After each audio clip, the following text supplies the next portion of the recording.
Abi yun niya, makasunod yun siya. Yara, ang ipasabot niya, ni kapit mis mga apostolis, wala mi buwag sa mga apostolis.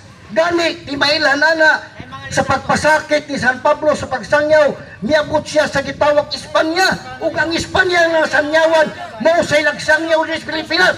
Kano sa nagsangyaw sa Pilipinas? Ang mga March 16, 1521. Kini mga nagsusupak kano sa raman eh. 1571. Kunya mukli mo nga kamo. Kunya inyo pa yung ingnon nga ang Biblia sa Katoliko mo sayop, nya kamong nangopya mo isakto.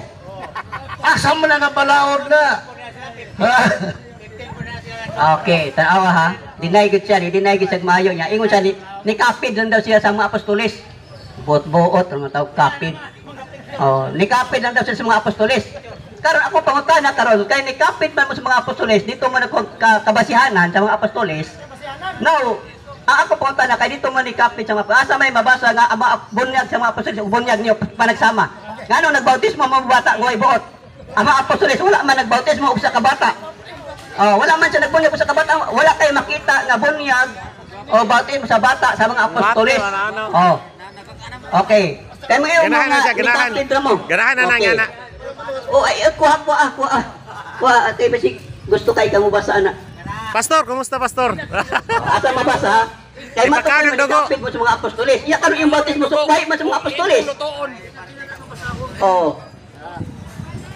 Kung kilawon, vampira na. Papira ka, gaswag. Musuroy sa ko. Namunyag ko bata si Tito. Oy, namunyag din na bro, aman bro. Okay. Namunyag Namunyag si Tito. namunyag ang bata. Apostolis na Tito. Apostolis. Namunyag di ay si Tito. Bata Tito. Nasa record, ikaw ha sa record. Oy, mamutsing si pastor na. Makita ka sa mga record. Oy, namunyag ko nagwata lagi. Ay, wala eh. Wala na. Yes na. Mao lagi na nga og ang history kung dili na masulat sa kung dili na masulat, dili na mahimong history. Dili kay history. Mo na nga magtuon ta og tuo. Dili kay Basana na bro. Tito rin namunyag ko mga bata. si Tito namunyag og mga bata niya kini mga laing sikta kay di man gyud mo bunyag og mga bata kay ila pang padakon ila sang pakasalon. Okay. Ang gingon ni Kristo, panlakaw kamo ngadto sa nagatawhan sa tibuok kalibutan. Og bunyagi ang tanang tao. Tanan na gani. Usa man ang bata tao dili. Kung gingnan unggoy na. Igo na. Tao man na kay gianak man ang tao. Wa man na gianak og unggoy. Bunyagi ang tanang tao. Yatong panahon na giuna pa lang dagko. Ngano man? Kaya ang mga dagko nitong panahon na mga pagano. Sa diyan nahurot na mga dagko gisulod na mga gagmay. Ha? Nahurot naman ang mga dagko. Pusa isulod na mga gagmay. Pero kining mga protestante, wala nila bunyagi ang ilang mga batang gagmay. Sa to pa, sila nabunyagan, unya nagkugos-kugos sila sa ilang anak ng mga pagano. Pagano. Hino sa bagay, ang nagkugos po, pagano gyapon kay mali man ang ilang bunyag. Wa pagano lang gyapon. Okay. Ano ha? Wa niya ginabasa ang Tito. Nay Tito ha, basahin ako ha. Okay. Ang sulat ni Apostol Pablo kang Tito. Basahin ko siyang libro diri nga nagbautismo siya siyang sulat. Kasasayan biyan eh. Nagbunyag sig bata. Ang nay Tito nga kasasayan. Ang sulat ni Tito, ni Apostol Pablo ngadto kang Tito. Tito 1, Tito 2 ug Tito 3. Sulat ni Tito. Basahin ko si Tito nagbunyag og bata. Ay inyo na po nang gibot-buhat mamao. Ang binuhat sa mga nagbuhat og Biblia imong ingnon nga sayo. Nga kamong nangopya mo na ni sakto. Ang sulat ni Tito, kung sa may sulat ni Tito, kung sa may makita natong ebidensya, namunyag siya bata. Namunyag og bata. Abi ninyo, Kisa may nakangadto din o kanang gitawag kanang Wala pa naabot. diasa kanang gitawag o Hall of Justice. Patasan kamot. Tawag Sa Hall of Justice, kinahanglan mo intriga ka og usay mga ebidensya. Bisag hulagway ra na siya, basta na kay ika-recommend na ebidensya, pag matuod nga kanang imong gipamatudan, nay kapakita ang abogado ana mo ana. Unya wala pa gyud imprimatur. Ha? Unya kwestiyono nila. Naman ni imprimatur ni nga akong Biblia. Wala manubag na nilang Biblia kay why imprimatur. Mao lagi na. Kung kasuhan na, wingon ng Katoliko. Ang ingos Katoliko. Balik lang Brad kay di man ka makasuhan pero di ka makasuhan diri sa yuta pero makasuhan ka sa langit. Nga naman, nanghulam ka sa libros Katoliko. Busa mas maayo pa nimo hukasan ang imong pagkapastor propeta kung mabalik ka sa Katoliko. Okay, no? Tanawa ha? Oh, tanawa ha? Ang sulat ni Apostol Pablo kang Tito. Tito 1, Tito 2, Tito 3. Way bunyag si Tito nagihimo. Buhat na inyo ha. Bright kayo mga Iglesia Romana Katoliko. Doon namin kagahom mga muhimo. Ha? Klaro kayo ha. Ito yung record niya. Okay. Ikaw Brad, pumunta na. Ikaw na po.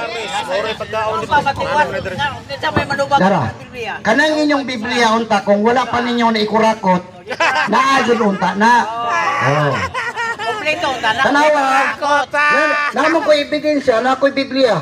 Kining Biblia ni sa Protestante ni. Di kurako. Oh. Nganong gisulat man diri ang kanang gitawag kanang kayo game.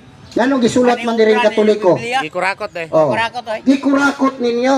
Di kurakot dahil. Pastor. Sige mo kuan. Sa unang panahon gisulat. Ang mga bawal gibawas ang mga nila. Protestante katong yung amahan ninyo isulti yun nilang klaro. Nga kining Katoliko Wala na mao gyud ang isakto. Biblia, wala kalag-kalag. Kining Bibliahan ni Biblia man ni sa Protestante ni. Kara. Oh. 73 books mo ni. Kara. Sakto Pero na. Protestante ni. Sakto. Kanang ila. Insakto kayo. Mabasa man lagi nato bidirebe. Mabasa man lagi nato dire sa sinulat ni kanang Santiago. O sa may sulat ni Santiago dire. Itong basahon.